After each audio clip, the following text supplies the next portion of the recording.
Grocery day para sa isang linggong budget. Good morning from South Africa. So today, let's go. Samahan niyo ako at pupunta kami sa Asian store para mag-grocery ng pang isang linggo namin. So pag nasa Asian store ako, ang mga kinukuha ko dito ay isda at yung mga Asian vegetables. So ang una ko ngang kinuha ay itong pompano at syempre magsisigang ako. And of course itong tofu na ito medyo dry siya. Dati ang kinukuha ko yung fresh tofu. Nung nakaraan yung binang ko narito, ito binili niya at niluto niya with oyster sauce. Masarap pala. So iyan na rin ang kinuha ko at may nakita akong coffee ko. Tuwan-tuwa ako, sabi ko ito ay parang Philippine product. So ayan, kaso 85 rand. Kung sa pera natin ay 240 plus na yan. At nagbayad na nga kami dito at binigyan kami ng calendar ng Love Thai Food, Eat Thai Rice. So diba nakapag-promote pa sila ng Thai product. So ayan, pagkatapos namin doon sa Asian store ay pumunta naman kami ay dito sa Pick n Pay from our house. So it's about 15 minutes. Just down the road from Aji.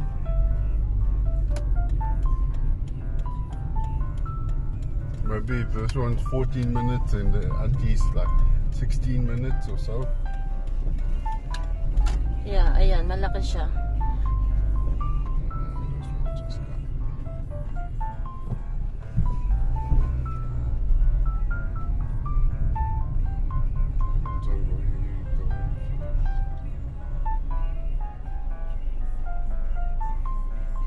Given?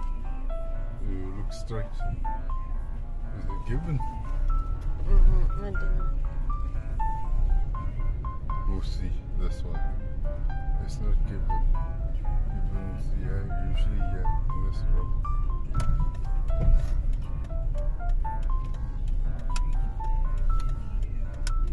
Ang bayabas 19 rand. So ito ay nasa 70 plus siguro ito. 4 na peraso. Husa. Pala'y avocado. Liliit naman ang avocado ito. Para na lang ang bayabas. 150 pesos. Just this. Maybe 25. This one is 20. It's so expensive. Oh, okay. That one's good. Look for a white one, a nice white one. Yeah. They must be closed. So.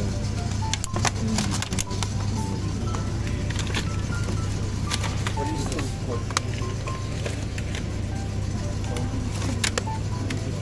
Yeah, those two. At pagkatapos namin kumuha ng ilang gulay at prutas, dito na rin kami dumiretso sa mga karne at kukuha kami ng 2 tray ng chicken at isang beef. So yun yung aming for the week.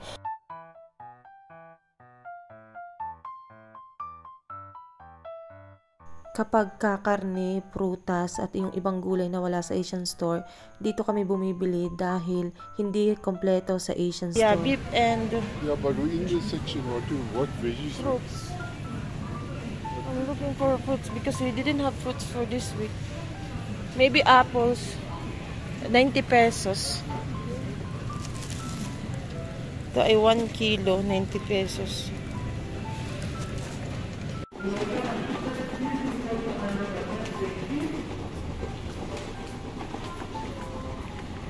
Daming wine. 600 pesos. 600. 400 plus or 500. Ganito rin.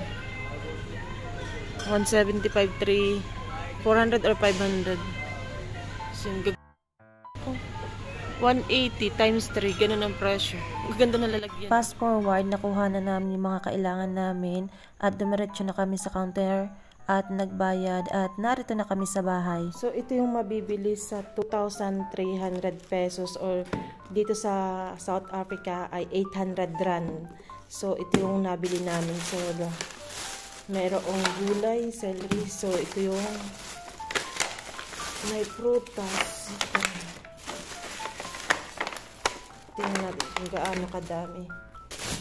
And then,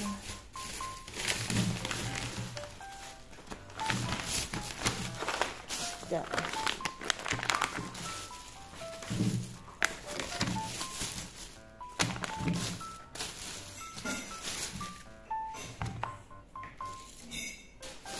And then, ito lahat ay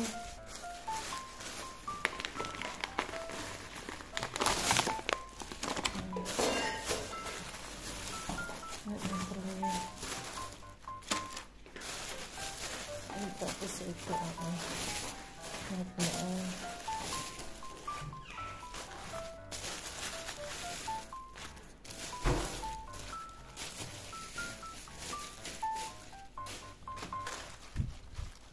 and then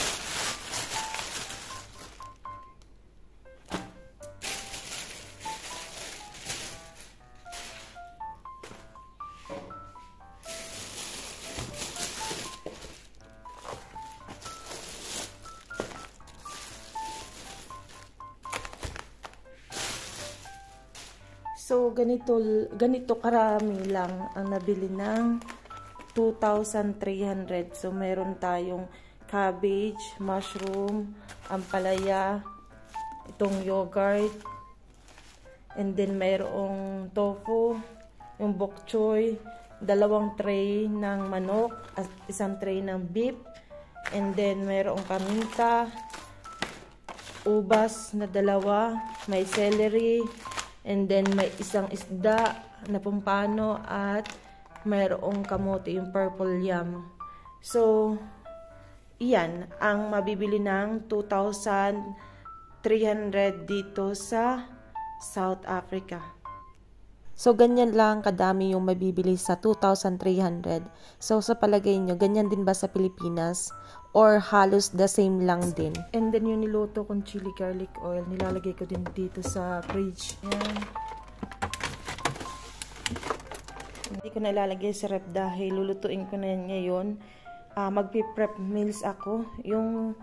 Kasi na-realize ko noong yung kaibigan ko ay pinagluto ko ng prep meals, ng mga prep meals, ay napansin ko ay mas makakasave, and as well dahil tamad ako magluto everyday, okay na ilalagay ko lang sa freezer and then reheat na laang. Marami akong nasisave na time at nagagawa ko yung mga dapat kong gawin. For the next video, gagawin ko yung prep meal. So, panoodin nyo, abangan nyo sa part 2. And that's all for today. Thank you for watching. Please don't forget to like, comment, share, and subscribe. Bye!